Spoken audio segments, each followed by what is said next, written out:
So that's me and Olivia back from Berlin, Germany. So in this I'm going to talk about some of the best things you can do while being in Berlin, because we've done quite a fair bit. So this is all our own personal opinions and experience. So I can't talk for everybody's experience with everything, but these are the things that we really enjoyed and thought worthwhile to visit. So we visited Berlin, Germany from the 26th of June 2022 to the 29th of June, and we stayed in the Leonardo Hotel, which was previously called the California Hotel. It was a 4-star hotel, really, really nice, couldn't fault it in any way. We done a lot of tourist things when we were there, went to the main spots, travelled the city by e-scooter mainly, which was quite a good experience. So I'm going to talk about all the things that we thought were really quite good in seeing. We never managed to do everything, but here are some of the things that we thought were really brilliant. The top thing on our list was the Berlin Zoo. It was absolutely phenomenal, the best zoo so far that me and Olivia would say we've ever been to, and it was really reasonably priced. Altogether for the zoo and the aquarium they have, we paid, I think it was around €54. Well, the zoo itself was massive, absolutely massive. It had nearly all the animals you could think of. Elephants, zebras, giraffes, lions, had anything you thought of. And it also came with the aquarium. I think you added that on for an extra €5, and it was one of the best aquariums we've been to as well, with hundreds and hundreds of different types of fish. So you could spend the whole day there if you really wanted to. You could spend the whole day in the zoo. So that's the top pick off our list, is definitely worthwhile visiting here.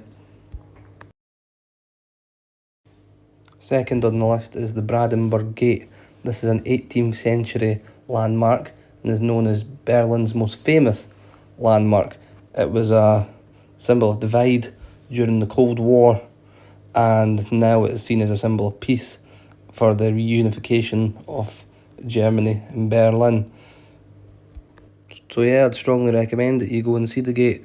It's a perfect photo opportunity. It's got beautiful sights at both sides, and there's plenty to do all around it as well. There's nice restaurants and bars and plenty of shops, and it also is quite close by to all the other tourist attractions nearby. Another cool thing to see is Checkpoint Charlie, which was an important border crossing between East and West Berlin from 1961 to 1989 during the Cold War. So both Checkpoint Charlie and the Berlin Wall remain some of the most prominent symbols of the Cold War era. Another must-see is the memorial for all the murdered Jews during the World War II. It's also known as the Holocaust Memorial, so it pays tribute to all the Jews that were sadly killed under the Nazi regime.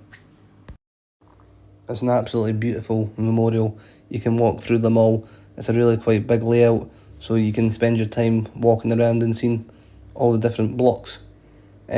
Also further up for the memorials, there's one dedicated to all the murdered homosexuals during the Nazi regime as well, so you can go over and see that one.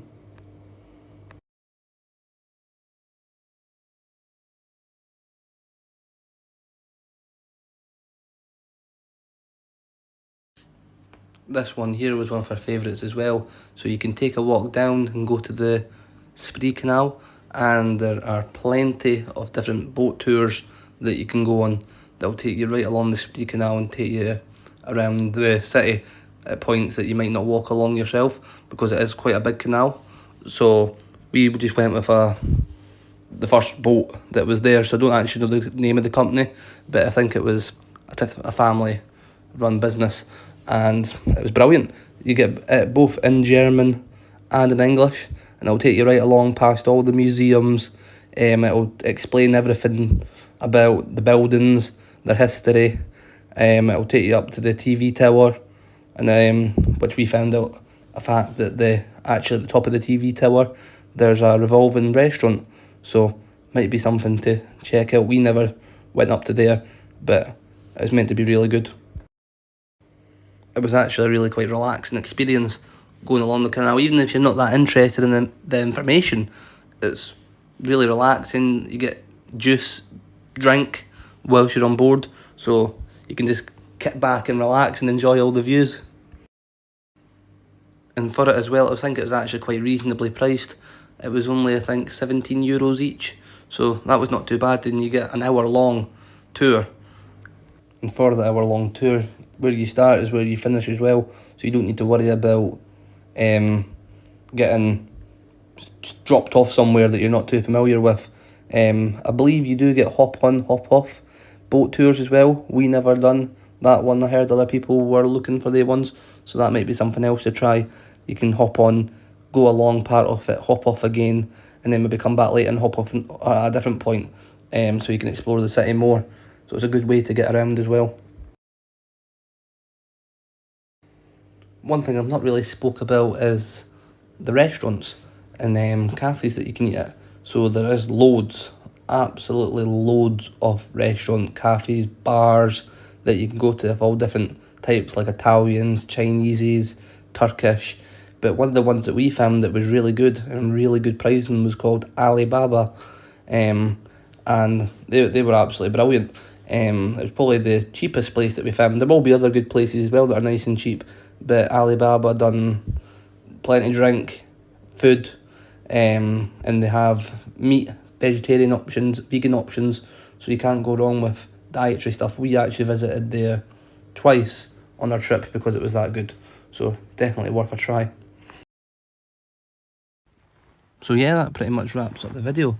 So there's plenty of things that you can do while you're there. There's other things that I've not mentioned and that we've not done as well. Like we never done the Berlin Dungeons, we never done the Sea Life Centre. So these are things that we may go back and try and do in the future. But overall, I think it was actually a really, really good holiday. And most of the things that we done were really good value for money. And there's loads and loads of restaurants and bars and that you can choose from. So you're not limited to just a couple. There is so much that you can do while you're there.